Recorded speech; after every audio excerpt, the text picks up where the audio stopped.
Hey, what's going on, everybody? Welcome back to another episode of First in Ted.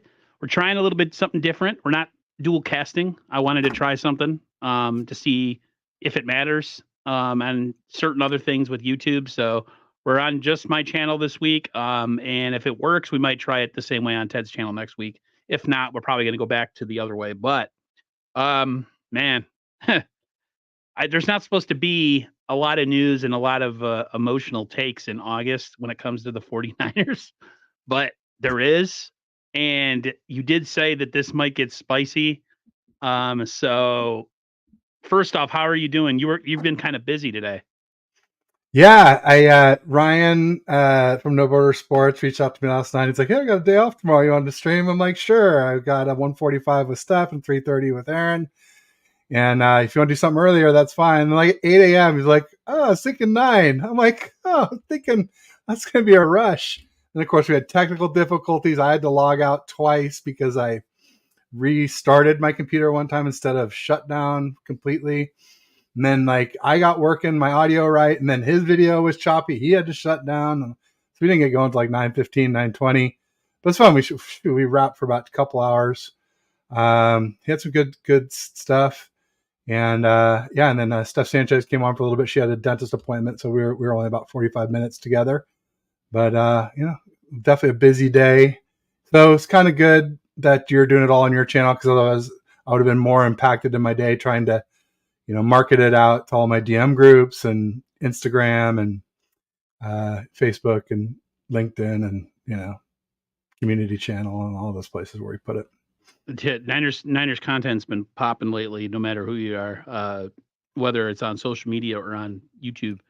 Uh, TikTok, I'm almost at 2K followers in a little over a Nice, month, maybe a month and a half. that's great. I realize when you release things in news, you have to do it in people have to be interested. It's got to be at that time of year. Like if you're releasing stuff in March, like nobody cares. You know what I mean? Right. Unless it's like free agency and we sign like Deion Sanders to the team. But let's get into this craziness.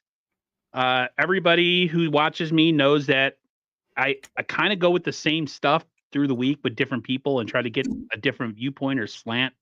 Me and Raj talked about this at length last night. We talked about the Michael Lombardi clip, and then I also have another clip of Kyle Shanahan. So, let's how do I put this? So I saw an opinion from Kyle Shanahan. It seems like Kyle and John have been very talkative lately. I don't know if you've picked up on that. Um, Yep. so Brock is the unquestioned starter if you ask some people. And Kyle Shanahan compared him, or was it? I think it might have been John Lynch, to Zach Thomas, the Hall of Fame linebacker of the Miami Dolphins, who wasn't your prototypical size player, but was a hell of an athlete. What do you make of just like Lynch and Shanahan kind of like publicly kind of supporting Brock Purdy and just being like they've never been like this before. They were never like this with Jimmy, and they haven't been like this for Lance. What's your take? I heard what you said off stream, and I'm assuming that's what you're going to say when I let you talk. So what's your take? Yeah, I mean, ultimately, you can tell by the titles of some of my shows, right? I said, what was one? Was Operation Prop Up Purdy, Full Steam Ahead. Okay, so another one, Purdy gets starting job over Lance Darnold. That's just more fact based.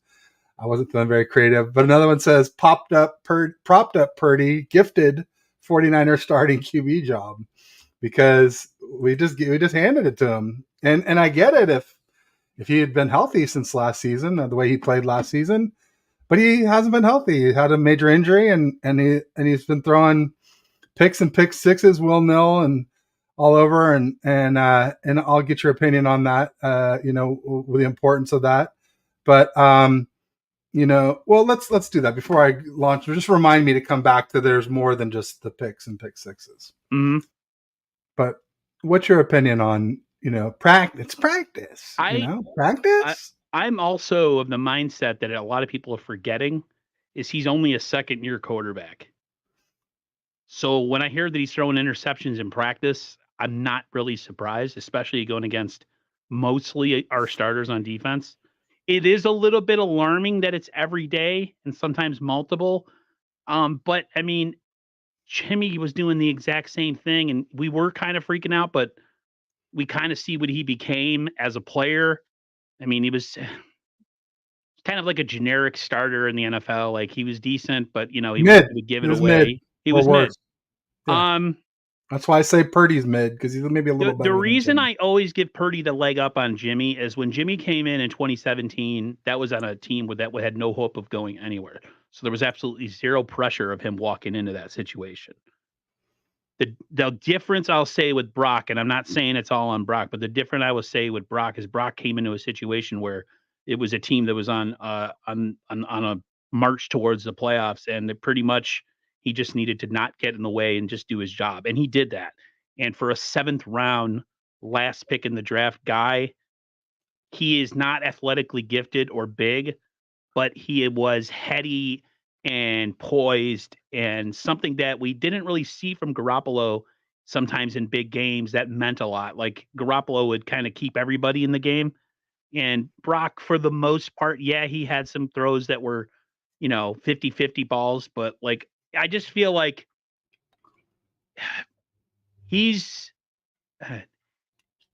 he is what he is right now because he is a second year starter, last pick in the draft. Like there's reasons why he fell, and there's reasons why second year players sometimes take a dip in the NFL and maybe don't come out the same way. It also maybe has to do with the fact that maybe he's going to take a step back this year, which is totally possible. So, um, I'm not panicking yet about the interceptions in practice because he seems to be pretty solid as far as I know. The numbers are kind of like you can kind of pad him and whatever, but um, Kyle Shanahan and John Lynch have all the confidence in the world in him, so I can't really until I'm given a reason to like completely spaz out. Like I know you guys went to camp and seen everything, so I don't have that. I probably would have a completely different opinion if I would have been there.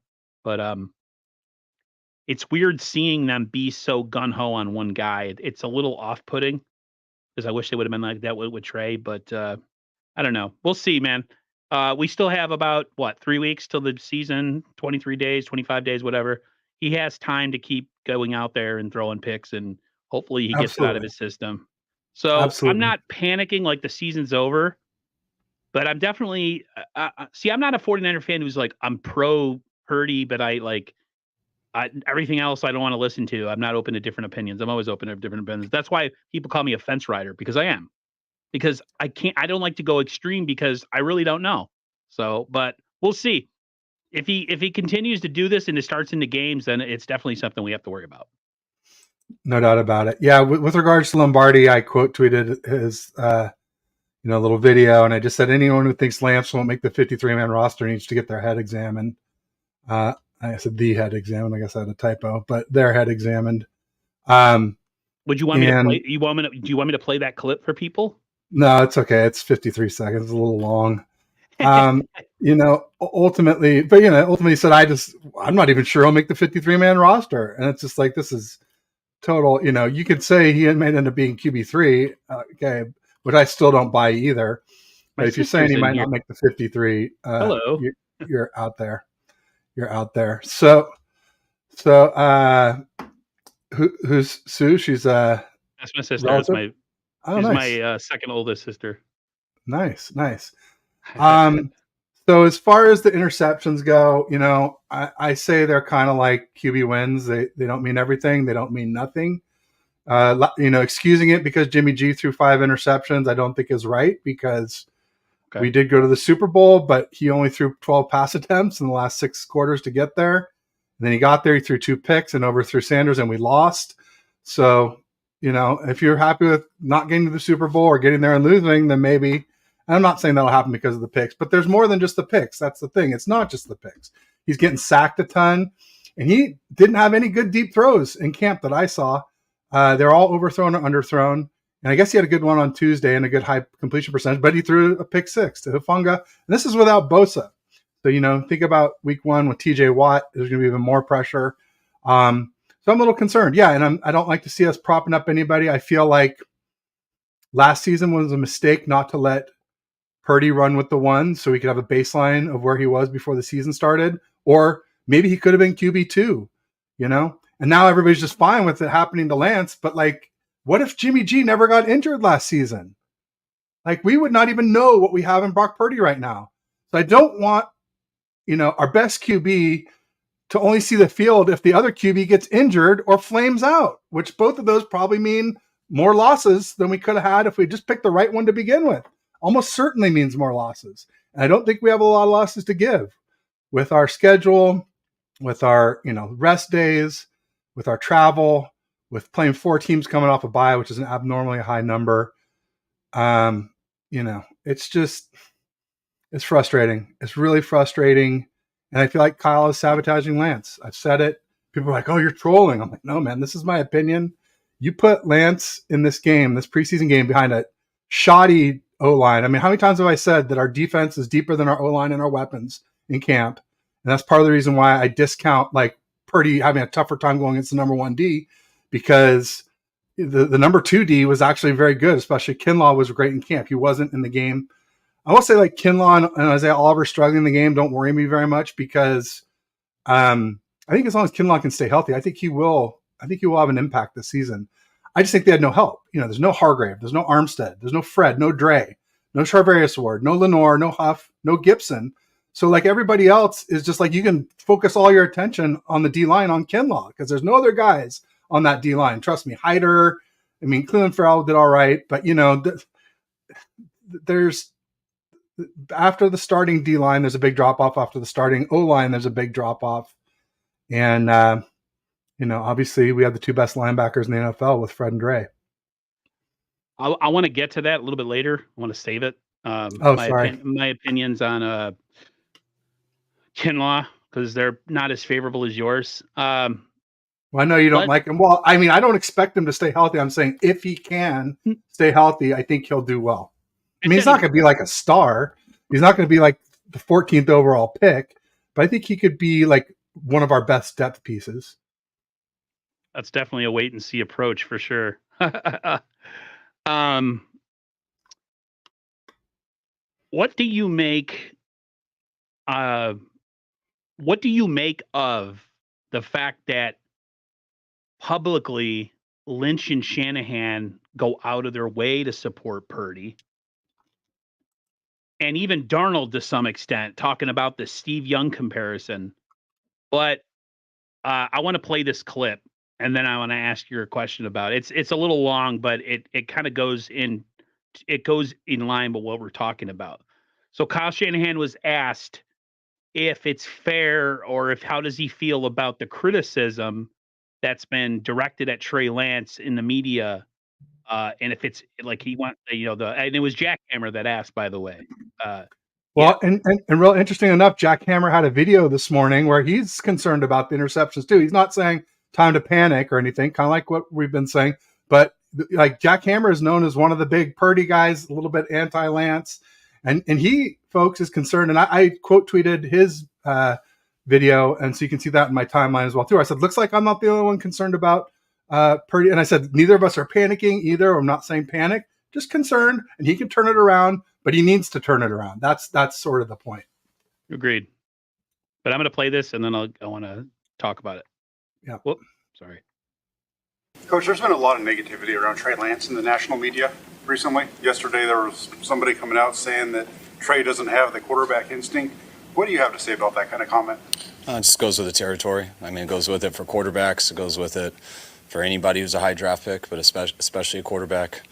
You watch, and that's one of the tough things, I think, for that position, but also for high draft picks. You watch receivers come in the league and they have a few drops early in camp, and there becomes a lot of pressure on them. People want to see those people take off and do it right away and have no flaws, and that's just part of it. Is there anything you've had to address with him, or is he pretty good as far as the mindset, knowing what comes with the territory? Trey is extremely smart, very socially aware. He knows how the world works, and so he does his best, which I think he does a damn good job of trying to block that out and just focus on getting better, and I think that's what he's done so far. I missed most of it, but I saw the beginning, and you know what? I'd say, F you, Kyle. You just say absolutely he has the instincts. It just didn't show in that game. That's what you say. I mean, You know what that does to me, being a Brock guy, supposedly? They've given up on him. Trey, yeah. They've given up on Trey. That's why I I went with the video and actually made a TikTok out of like, is he going to make the 53-man roster? Because every bit of information you're getting and every vibe that you're feeling just doesn't seem like they're really that in love with them anymore. I mean, look at what they did this offseason and the steps they took to secure themselves at the quarterback position. They went in and they got Brandon Allen, who was a backup in Cincinnati, and you can say whatever you want about his skill. I'm not too impressed by him, but I've also, I mean, he was playing with Fort Stringer, so again, it's a hard He also evaluation. did have a catch that turned into an interception. So Right, just like Lance had an interception that turned into a TD catch. right, and then Exact you opposite. have, of course, Sam Darnold, who they went out of their way to sign, who was quote unquote the best backup on the market. I put all that together in one big ball, and I say that like maybe they should move him for him because it seems like they're not invested in him anymore. And if they're not invested in him, why have him waste his time here? Send him to a team that's a little bit of in a rebuild mode where he can kind of stink it up if he does for a while. And he doesn't listen. Since 2017, he's had a little over 420 throws and reps since 2017. That's 6 years. No wonder he looks like a deer in headlights. He just hasn't had the time. And the thing that I don't understand about the 49ers that really bothers me is if you knew you were in a win first window and you knew where you're in a window where every season matters, why do you draft a project quarterback? Why? Why? I don't understand. I mean, I understand that, like, Jimmy wasn't doing it. He wasn't pulling his weight, so to speak, because he was, kind of carried a little bit, and they wanted a guy that could maybe carry them, kind of like how Mahomes does, where he's able to use his athletic ability to kind of make up for, deficiencies on defense and on offense. But I mean, that was a tall task to begin with. It looks like most of this draft class of quarterbacks is not that good, other than Trevor Lawrence. People talk about Justin Fields. I don't think Justin Fields would have been any better on this 49er team if he came here, to be honest with you, because he has trouble throwing the ball. He can move around all day, but he has issues with accuracy and throwing picks as well. So I don't know, man. When I see that and I see that kind of like lack of like protecting the guy, but then when they talk about Brock, they always say like he unless he completely melts kind of statement. Like, I don't know, man. As much as I like Brock, I don't think it's fair that like Lance has just been completely dismissed. It feels wrong. It feels dirty. And if that's the case, Especially move when him. Purdy hasn't even been tackled yet. I Right. mean, Jesus Christ. Aaron, let's send Trey Lance to Seattle. No way. He'll end up becoming really good. I Pete don't Carroll want knows what that to do with them. Pete Carroll would find a way to make him good. Let's He did it for Geno. Come on. Right. Let's turn the topic over to offensive line, or excuse me, now to Nick Bosa. Where the hell is he? There is a report from an unfounded source that I'm not going to give a ton of credit to because Raj didn't either. That it said that there's a chance he could miss the season. Some people have went with it. I saw Sterling Bennett had something about it. I didn't really watch his live stream, but Shasky had a freak out post this morning. Shasky had a freak out post. I didn't see that. It says, anybody else concerned about Bosa? I am! Like on all caps and screaming and exclamation points. I am concerned because a lot of these holdouts always end in injury. Guy comes back late, tries to catch up, and all of a sudden he blows his quad or his knee or his pectoral muscle and he's gone for the year. Are you concerned about Nick Bosa? Not yet. I'll give it, another week. I'd like him signed before the last preseason game. Not to play in it, obviously, but just to have like about 3 weeks before first week one. No, I think there's some method to it. I think you're more likely to get injured on the 90-man roster than you are on the 53. I think there's desperate people that are doing anything they can to make the roster, and so they might not be as careful as players that are already sort of more established on the team in the 53. So I think we'll get it done. I think everybody knows we're going to get it done. I'm not super worried about it. Also, not super worried about him staying in shape since he's always done such a good job of it. He's never played in a preseason game. That he's not missing anything there. But the padded practices, will need at least 3 weeks, I think, to get him ready. For taking some hits, and just going toe to toe with Trent and McKivitz and some of our other tackles. So I'm not terribly worried about it just yet. I'm more concerned, not just with him not being there, but kind of concerned that this defensive line is really lacking in depth this year, other than the top 3 starters. If you look across the board at, you got Nick Bosa, you have Javon Hargrave, and you have Eric Armstead. Yeah. And then you have a bunch of question marks. And look at all the money they're making. And I know, but my issue was, we talked about it in the offseason. I talked about it. I was obsessed with it, of them going out and getting a guy like Yannick, which was never going to happen. I mean, $10.5 million for 1 year is no way. Did he get 10? I thought he got like 8. I thought he got 10.5, and I think so that's a good deal for 10 sacks. That's good. And then, of course, Justin Houston signed, and now I'm hearing Jadeveon Clowney's talking to the Jaguars. I'm not a big Clowney guy. I think he gets hurt all the time, and he's like a bad locker room guy. Maybe like a JPP, Jason Pierre-Paul, I think is still out there. Right. I feel like if you have guys playing out of position, that's when you have depth issues.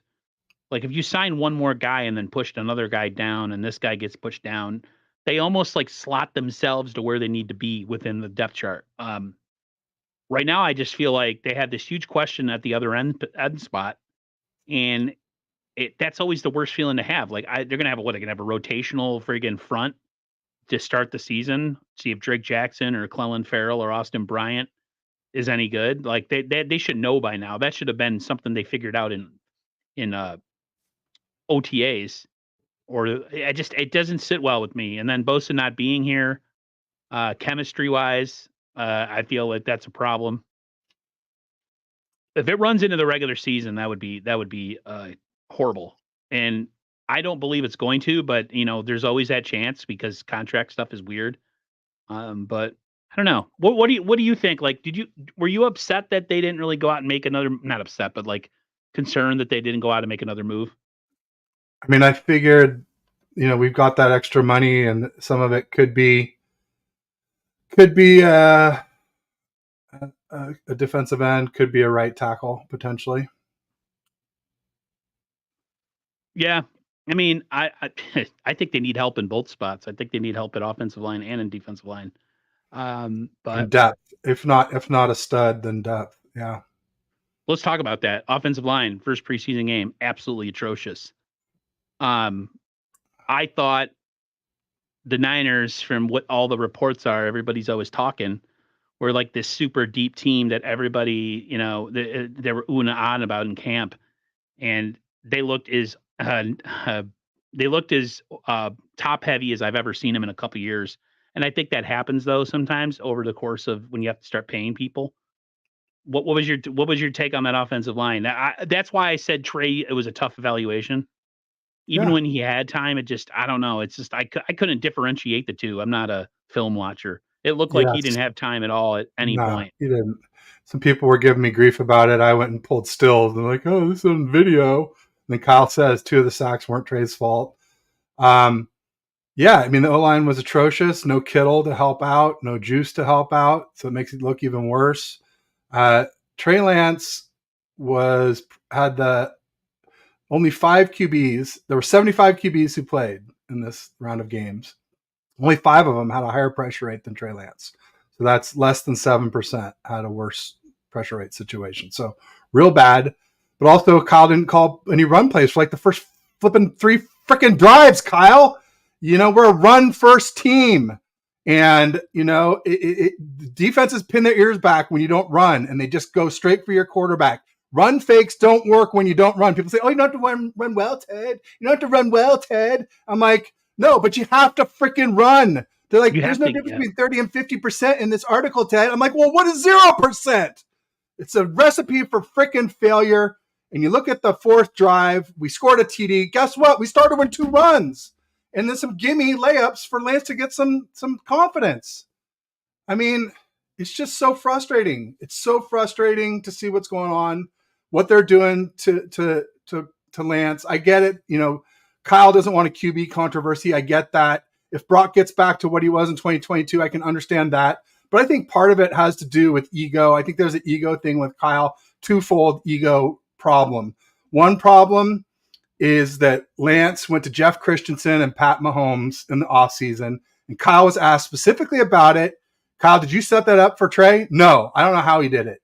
And I don't think Kyle's happy. I think Kyle only wants it to be like John Beck or Rich Scangarello or, whatever, person he had that never changed Trey Lance's mechanics in 2+ seasons, And then the other problem with Kyle's ego is he doesn't want to share the spotlight with a legit franchise quarterback. He wants him and his system to be the star, and he wants to plug in mid-robots who do just what Kyle says, and then that's cool. Everything's cool. 100%. Everything's cool. We're fine. Nothing to worry about. So Kyle's ego is massive. You're right. He doesn't want to be outshined. He doesn't want to have the quarterback get more of the what do you call the glory than they need to have.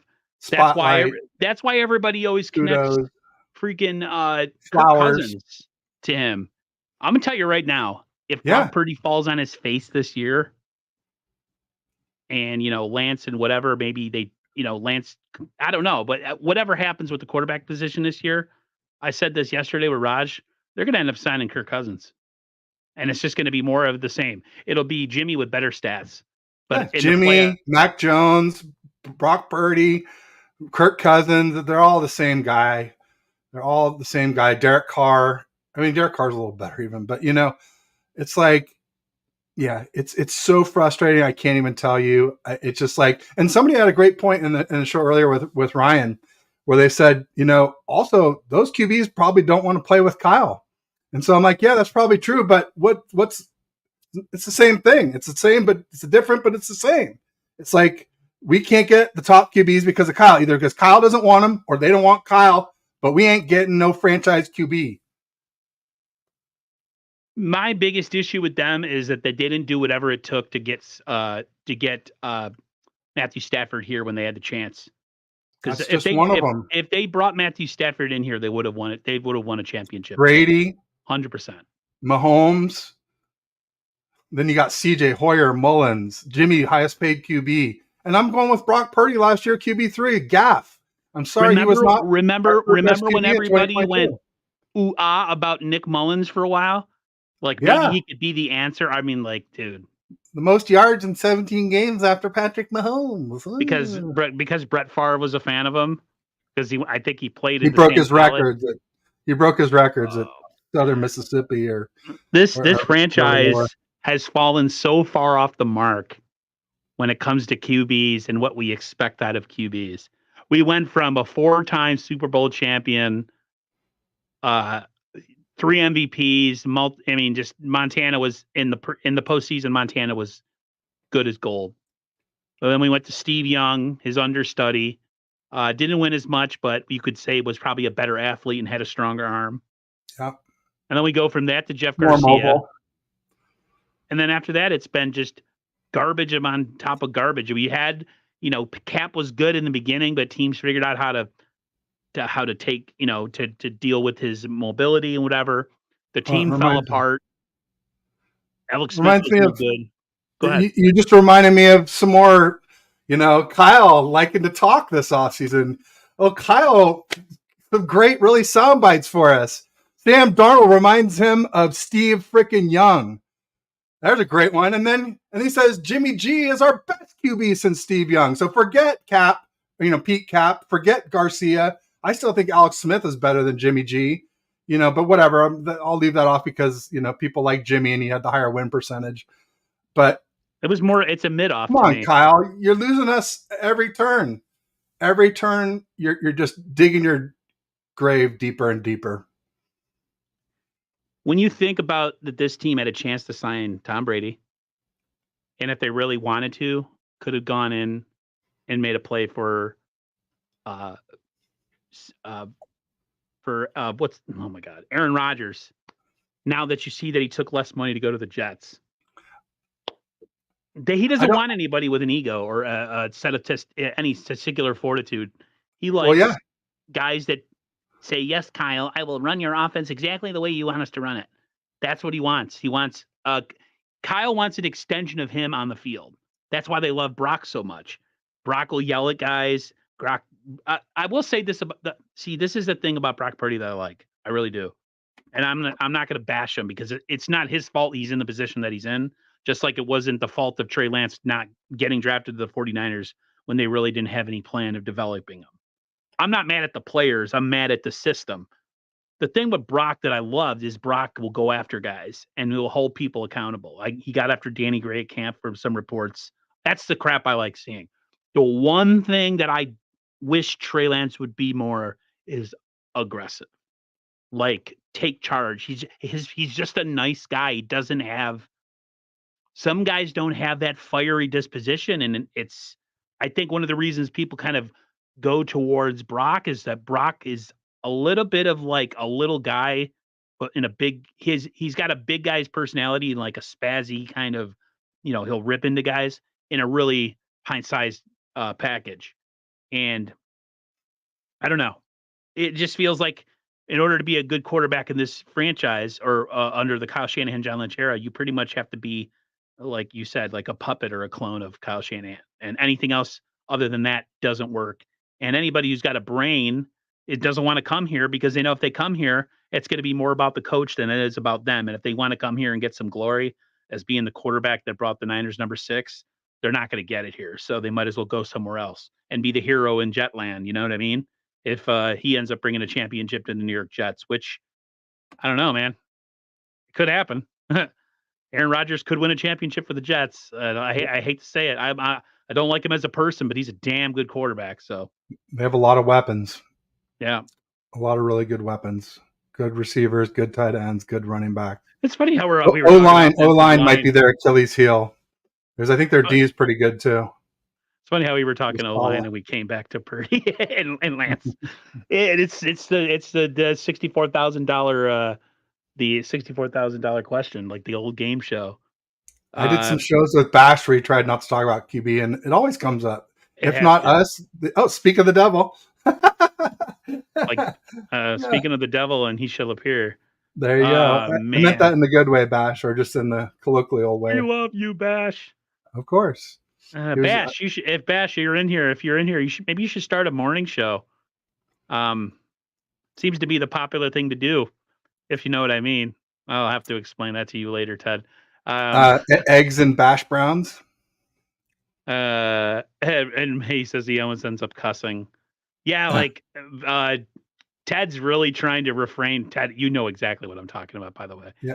Ted knows exactly what I'm talking about right now because Ted doesn't try to curse.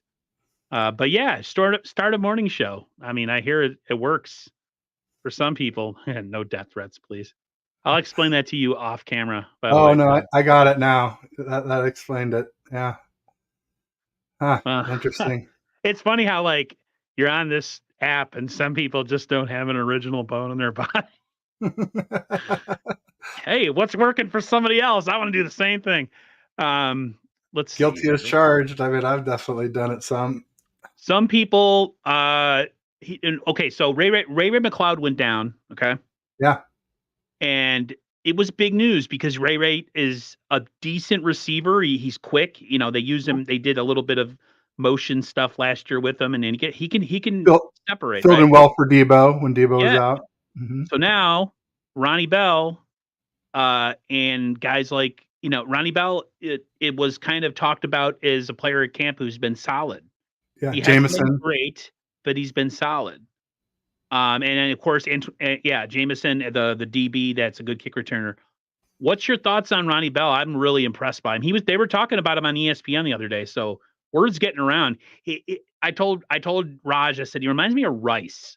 He's not big, he's not fast, but he runs really good, crisp pro routes, and he looks like a pro receiver. If that makes it's hard to explain that to people who are wanting Randy Moss or somebody. What's your take? And Rice had troubles with drops as a rookie, And guess who dropped that Brandon Allen pass that ended up being an interception? That was Mr. Ronnie Bell. He had a good game, though, other than that. He had the nice reverse. That was that first run of that fourth drive that started our TD drive, was Ronnie Bell on the reverse, or not reverse, but end around. Yeah, I think he ran hard. He got some yak. He bounced off some people. I saw sort of Debo, Kittle, Jennings type of mojo with his hard running. I'd love it if he could turn into Jared. I mean, who wouldn't? Of course. I mean, the GOAT. But I could see a little bit of that. Listen, man. I mean, for what we get on the Niners for in some positions like quarterback or just certain questionable draft picks, dude. And I'm not saying he's going to hit like other people have hit, but it's weird with the Niners. It's like you can give them just like a surefire pick and they'll screw it up, right? A guy that's just like, here it is, it's right in front of you, take a swing at it. But yet you get these late round guys, these guys that come from really good schools, had a lot of time in college, but maybe just don't have the athletic prerequisites or the size or this, that, or the other. And then they come into the 49ers and they become, not necessarily household names, but like just the linebackers, how we become kind of a linebacker factory, right? All of a Credit Johnny sudden, Hollins and Johnny D'Amico. Hollins. And D'Amico too. And then all of a sudden with this kid, he could become the next, I don't know, maybe he becomes something where Debo becomes expendable. I don't think he'll be that good, but I mean. Well, McNiner said Ray going to lose his job. Yeah, Ray's contract is up this year, so maybe Ronnie Bell becomes the next Ray and or more. I could see more from him for sure. Because part of the reason he dropped was injuries in college. It wasn't necessarily lack of talent with him. It was sort of more like it wasn't an ACL, but it was a Kalia Davis type situation. Or maybe it was an ACL, but it was a couple years ago, not his final season. So Raj was making really weird voices yesterday, acting like an overly excited person. And I was like, and everybody was laughing at Raj's voice, but also my reactions of being like, kind of like, what the hell? I was like freaked out because like Raj, I don't know what he was doing. We were talking about, but he was just like acting super like screechy. I was like, you sound like what's his name from Seinfeld when he gets really high pitched, like Jerry Seinfeld. He was kind of going that way. I was just like, what the heck? High talker or soft talker. Raj was hella funny. Did you guys hear about Trey Lance? Hear what? Trey Lance there's so many things you could talk about. Oh, is Jess? Oh, hello, Jess. Sorry, I didn't see you. Jess from East Coast Red and Gold podcast. She's the lady with she has the golden ticket when it comes to having great guests on YouTube. She's the best. I actually, you know what? I got to hook up with Jess one of these days and do a show with her. I like to give time to the ladies too, just like the guys. She's great. It's been a while. Yeah, I need to do that. I'm all about equal opportunity in Ninerland. I don't care if you're a girl or a guy. She's having Mark Adams on tonight at 5 Pacific, 8 Eastern. He was on with me Monday doing the Roger Craig Hall of Fame, rah tour. So everybody make sure and do whatever you can to help get Roger into the Hall of Fame. It's long overdue. You want to talk about that for a second?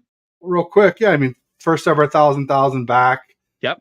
Precursor to Marshall Faulk, LaDainian Tomlinson, Ricky Waters, now CMC.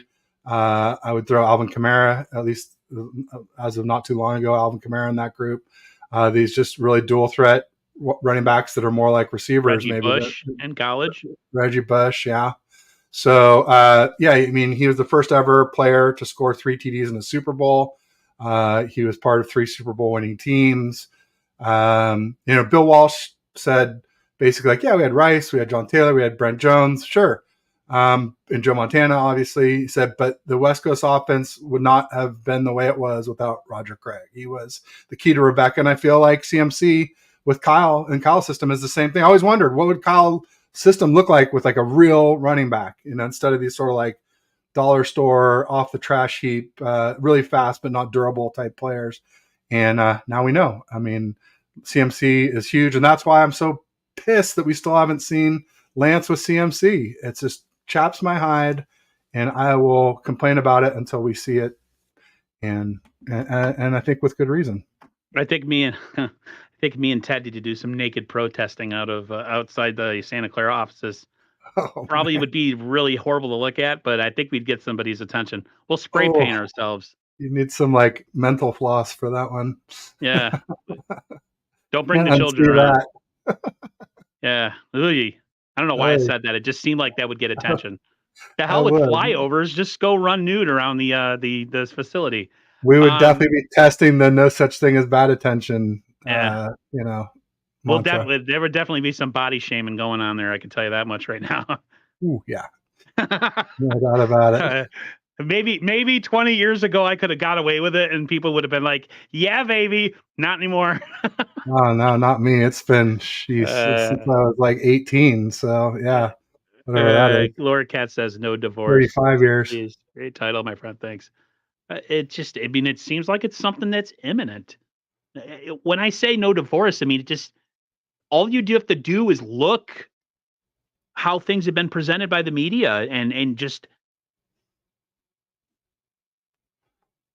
look. I'm a body language person. I look at body language. I look at how people talk. When they talk about Brock, it's totally different. And even Darnold. When they talk about Trey, it's like dismissive in a way. Like, I don't know, man. I know you see it because you're banging the table at least to give the kid a chance with all the normal weapons. But like, coming from a guy who essentially is like a stan supposedly of Brock, I see all the same stuff. I guess with me, it's just a matter of I'm just more comfortable starting things off with the guy that ended it last year. No, it's fine. You just don't hate Lance, but a lot of the Brock Purdy stands do. I do a lot not of them hate do. Lance. I would say most Lance stands don't hate Purdy, but a lot of Purdy fans hate Lance, and that's just the difference. You're never going to see me posting a bunch of frivolous statistics or talking about this, that, and the other about the kid, because I was just like everybody else when he got drafted. If I could have recorded myself, I was so happy he was drafted. I was like, first of all, I was shocked because I was almost 100% in my mind they're going to draft freaking Mac Jones. There's no doubt in my mind, right? And then they drafted. I was like, wow, Kyle's learning. Kyle's going to do something different. And what did they do his first year? Oh, we're going to use him in sparingly, but then we're going to stop doing it because it just didn't. What it was is that players in the locker room weren't having it. That's what it was. You had your little council of guys like McGlinchey and Juszczyk and Kittle who have the coach's ear. That's why they stopped it. It wasn't because they couldn't figure out a way to use him. And then he gets hurt last year. Now that's the part where I'm not mad. Like sometimes you can lose your job to injury. It happened to Drew Bledsoe with Tom Brady, and if things would have been different and it happened last year, like say Trey played more his first year, and he just happened to lose it to Brock Purdy, at least you would have said, okay, he got a shot. But he hasn't even had a shot.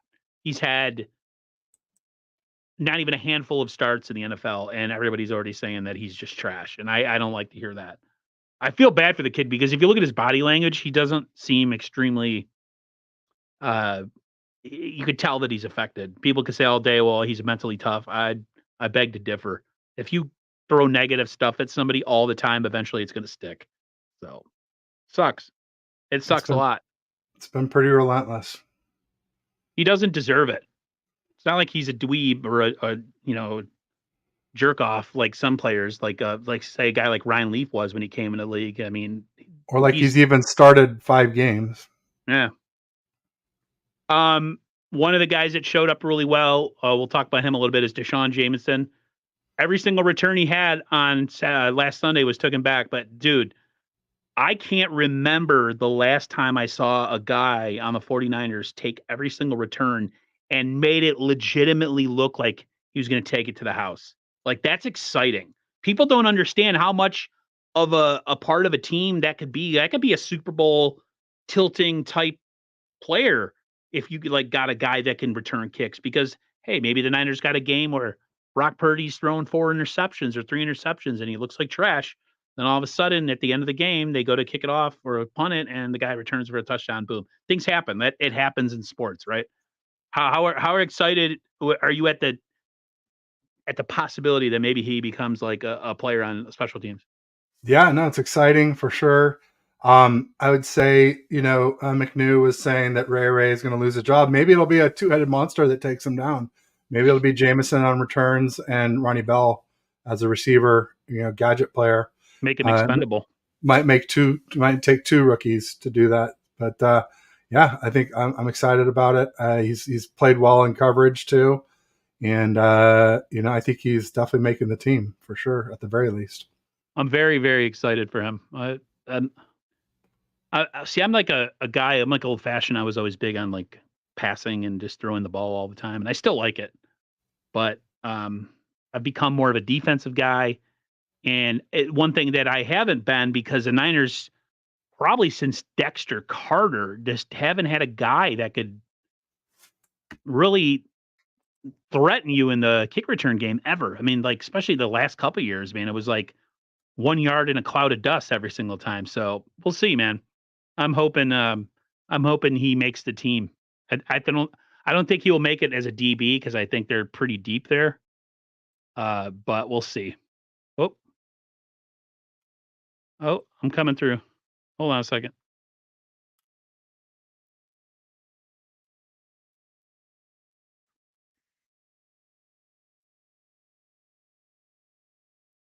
Give me 1 second. Give me a second, guys.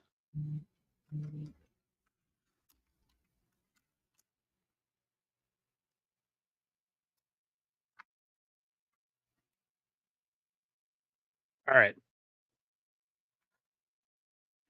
One other player. I wanted to talk about, not player, but position group that has been talked about recently is the slot corner position. Isaiah Oliver had a less than stellar day, and when Kyle Shanahan was asked, he said it essentially is an open competition. I've heard some stuff that they could kick. Not Emmanuel Mosley, Diamador Lenore inside, and I guess that would say that Samuel Momack would probably go outside across from Javarius Ward. I've heard some other combinations too. What's your take on the slot corner position that we thought was pretty much locked down? Like I said earlier, I'm not that worried about Kinlaw and him. But ultimately, I feel like when they have more of the people around them, especially pass rush, then we'll see. Womack's played well. There was some talk that maybe Ambry played really well during the game, and he was actually really bad through most of camp. I was pretty vocal about calling him out, and because a lot of Purdy's completions were against Ambry and AJ Parker. AJ Parker actually played well in the game too, but during camp, I was saying that those guys were closer to off the team than first team. But now it's looking like Ambry, they might even put him on the boundary and move Lenore into the nickel. So it may not be Isaiah Oliver or Womack in there. And Womack's, I think, been playing more as a boundary corner anyway. I think it was more Quantrez Knight who was playing some backup nickel, and even Jair Brown has played some in camp. So I don't know. Their secondary is pretty deep from safety to corner, to be honest with you. They didn't play too sexy in that game, but I mean, they weren't getting any rush at all too. So there's only so much you can do in a pass cover game when no one's pushing the quarterback. Let's go to defensive line. We talked about it earlier. Now let's return to my non-favorite guy ever on the 49ers, and that's Javon Kinlaw. He was getting moved around just like he was in the NFC Championship game. He talks a lot in the media. He's got a chip on his shoulder. He's always pissed. He's always got snappy remarks for the press. I understand his background and where he came from, but not real impressed, especially against the second and third string offensive line. What's your take? You caught me. I was in the middle of something. Can you repeat that? Sorry. So, Javon Kinlaw, I'm not a big fan of him. Yeah. I understand his background, where he came from, all that. I don't like his demeanor. I don't like how he talks to the press. I don't like how he talks a lot to begin with. He doesn't prove it on the field ever. I know he's been hurt, but he's doing it again this offseason, talking. Everybody's like, ooh, he looks great in camp. And then he goes into the preseason game against backups, and he's getting moved around just like usual. What's your take? Yeah, I don't like talking in general by players, but especially if you're not walking the walk. I just hope he backs it up. If he does, he backs it up in the season, I'll be fine. If he doesn't, it's going to be like good riddance. Don't let the door hit you. Mm-hmm. Bash knows I can't stand Kinlaw. I'm not a Kinlaw guy. Hey, what's going on, CarCast? How you doing, man? Yeah, I would love for him to be good because we don't have a ton of depth on the defensive line, but boy wishing is one thing. It actually has to come to fruition. So here, I'm trying to think of a Moody Ward, or not Moody Ward. Our kicker, Moody. Are you at all nervous or in doubt or scared that maybe the Niners made a boo-boo in drafting him because he was indoors, he was in the preseason, there was no elements, and he missed 2 kicks. One of them being so far right. I was like, I never thought it was going to hit the ground. Like, what's your take on that guy? It was not like what I saw in camp, but if you're going to do it preseason, the time, definitely not time to panic or anything. But it reminded me of, I think I shared with you Brian Peacock's analogy where he said kickers are reverse running backs. Like, what? He said, yeah, Ted, they, you think of all the best kickers in their heyday, they're all in their mid to late 30s. And you think of rookie kickers, and there's very few that are very good. Gotcha. And so there's a reason why we have Zane Gonzalez, and we may end up carrying 2 kickers, or we may end up trading Jake Moody and taking a big hit. But I guess carrying 2 kickers is tough when you have so many talented players on your roster. But I think he'll be all right. I think it'll be nothing burger. But that's sort of him and Latu are kind of why I used to beat on Kyle for blind spot at QB, blind spot at 3rd round running back, and I'm like, blind spot at every 3rd round pick, not named Fred, right? I mean, come on, right? It's ridiculous. Yeah, man, I hope he figures it out in this next preseason game, because if he's shanking them, they could say all they want that they ain't worried, but they'd be worried. I don't care. 3rd round pick. Especially because I've probably talked to you about this before. Jair Brown went 87th overall. 6 picks later, my draft crush, Darnell Washington, the giant tight end. Because guess what? If you're having troubles at tackle, 6'8", like 260, 270 tight end, probably not the worst thing to have out there on that edge, helping your brand new right tackle. And the guy's got soft hands. He's not fast, and he doesn't run great routes or anything like that, but there's a lot of potential for him. He's just kind of, a lump of clay. But man, if he works out and Moody doesn't work out and Latu don't work, I guarantee you could use Moody and Latu's picks to move up to 93 for Darnell Washington. Because I like Tig, I like Jair Brown. I think he'll be fine. But anyway, that would be my kind of. I think as 49er fans, we're just, I don't know, or maybe just fans of football as general. We're just prisoners of the moment, and make more out of what it is than it actually is. I don't know. We want to win so bad this year that like anything that kind of moves us off that mark, even the slightest, even if it's like in the preseason, we're like totally like, oh my God, it's the end of the world. We suck now. Like, you know what I mean? So or that's just me. That's probably just me. That's how I am. Last thing, anybody you're looking forward to in the next preseason game, player, position group? I know personally I'm looking to see the offensive line play better and the defensive line play better, and Jake Moody actually make a kick. What about you? I'm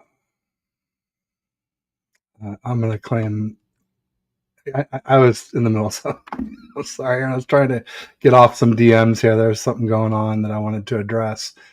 You mind repeating one more time for me, bud? Don't worry, guys. Ted is not blowing me off. We just had. We're just trust me. It's okay. Okay, so we got the next preseason game. Anybody you're looking forward to? I said that I'm looking forward to the D line and offensive line and Jake Moody. Those are the three things that I'm looking forward to. I know that sounds really sad, but anybody? Oh yeah, no. I mean, I want to see them all bounce back. Absolutely, no. You're exactly right. I'm with you 100%. Real big thing in the comments, people. Try not to advertise other shows or even your own if you're doing something. It just comes off kind of crappy. You know what I mean? Like if you want to that's advertise, what I was addressing. Go to your community tab, go to Twitter, do that. As it just and I know sometimes it's not like people doing it on purpose, but it just I was hesitant to even mention it because the person has helped us so much and retweets our stuff so much, and so it's like I feel almost bad, but also at the same time, just like it, yeah, especially if the other show is like conflicting with the show that you're on, or a show that is coming up for that person. But yeah, I mean, everybody learns, and no big deal, no harm, no foul. These things happen. It's not like somebody who kept doing it repeatedly, even after they knew better. Yeah, we've had people in the past, and this has nothing to do with anybody in the chat. No, not who this would chat. Literally come into someone's chat and brag about their channel, talk about the guests they're about to have on, advertise their channel and their shows that are coming up, and then when confronted with it, say, "Well, I wasn't doing anything wrong." It's just like. Or no, they're like, "Oh, I won't do it again," and they just kept doing it. That was the other thing too. Just like, oh yeah. Don't worry about it. Throwback. Just for next time. We've had bad experiences in the past with people. Yeah, and you're such an awesome person. Like I said, that's why I hated to even mention it. I felt because you've been so helpful. You publicize our shows, and not just us. A lot of content creators. You are an amazing resource to all of us, and so. Don't ever think that we don't appreciate you. We're just trying to keep that from happening a bunch. If possible. No issues. You're always super supportive. You support everybody. So I'm not mad at all. Just a what do they call it? Nickel's worth of free advice. Anything going on this week with Ted? I think you got a show right after this. No. This is it for me today. Oh, that's it? This is my third show today. I hope so. I'm frazzled. No, I've got tomorrow. I have some stuff. Hold on, I was in the middle of saving one, so let me do that. So yeah, I've got Randon McMahon tomorrow at 10 Pacific, 1 Eastern, and then Pete Burge and I usually do a 2:45 show, but he messaged me about doing it 90 minutes later, which I have a conflict, so we might try and do it earlier tomorrow. And then Friday at 11 Pacific, 2 Eastern, I've got Nick Ludlam from For Our Faithful UK, just like my flag back here. I've got to get on with them soon. Yeah. And then Amin the Dream, I think he's going to pop on at 3:15 to a little bit after 4. So a little bit less than an hour, but I'll take any Amin I can get with that hair. I'm going to go on and tell you right now while you're in the stream with me that I think we need to go back and do it the way we've been doing it. A little bit of a quiet day today is all I got to say. I had a feeling that the chat was livelier with the dual stream for sure. And I think I think it's YouTube's adjusted it now, I think, to where you even get more views. Yeah. So next week we'll be back. Ted will be hosting, but it'll be a dual stream. My streams haven't been doing too bad. I've been doing pretty decent with viewers until today. I had a big training camp bump last week. I had nearly 901, over 500 with you, and almost 1,000 with Pete Burge on Thursday. It's crazy. I think that was because that one was, I think, a non-dual stream. I think that was a solo stream. But it's bottom line, times when you go I noticed with our 6:30 streams. Yeah, it's not a high time for East Coast or West Coast. Interesting. You're in the middle of the afternoon over where you are, and here 6 o'clock people aren't usually on YouTube. I think between 8:30 and 9:30 is kind of like the magic hour. Well, also Yeah. if you look and see like who's going live too at the other time, and we know Mariah and Real Talk Niner Talk both go live at 4, so that just happened about 20 minutes ago, and didn't look like there was any others, but at least There's that I'm also subscribed to. 70,000 channels, 49er channels. So, Yeah, just there that, are. but There is that. I'm working on something this week, but if it doesn't happen, I'm pretty much done until next Monday. We'll be back on my channel with Niners Coast to Coast this There you coming go. Monday. And then, like I said, me and Ted will be dual streaming next Wednesday, and I think I'll be on Raj's channel next Tuesday night. But There you go. And then if there's anybody from 49ers First Takes that wants to come give me a sub, I think I'm like 2 away from monetization now. I'm at Nice. 498. So make it Nice. happen. Get me there so I can have subscriptions to my channel and super chats finally. Yeah, help them out, For guys. 9 months, I've been grinding at this. And one other thing, go to my TikTok. Yes. I'm so close to 2,000 followers. Let's make it happen, please. Do it. Do it, people. I appreciate it. All right, we're out of here. Everybody have a great rest of your evening. I'm going to go eat very shortly. I got to order some pizza or something, and we'll see you next time. Peace. Go Niners.